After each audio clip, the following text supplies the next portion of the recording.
Vous connaissez l'adage « donner, c'est donner ». Une donation consiste à transmettre de son vivant de l'argent ou la propriété d'un bien.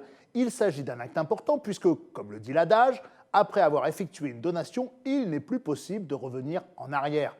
Quand on parle de donation, on ne parle pas de présent d'usage, à savoir des cadeaux de faible montant faits à l'occasion d'événements particuliers comme la remise d'un diplôme, un permis ou un premier logement.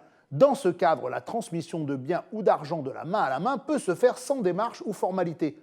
En revanche, les donations importantes doivent respecter un certain formalisme. Les donations sous acte notarié concernent notamment les biens immobiliers ou certaines donations spécifiques. Il existe différentes formes de donation. La donation entre époux est assimilée à un legs. Elle s'applique au conjoint survivant lors du décès de l'époux.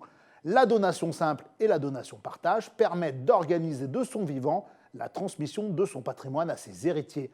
Quant à la donation de nue propriété, dite donation usufruit, elle permet au donateur de conserver la jouissance du bien jusqu'à son décès.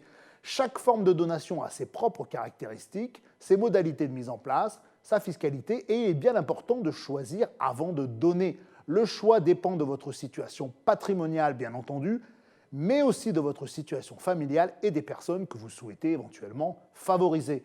Nous vous proposons un tour d'horizon des solutions pour donner à ses proches. La donation simple, comment ça marche, la donation partage pour protéger ses proches, la donation entre époux pour protéger son conjoint, enfin la donation en nue propriété pour réduire sa facture fiscale.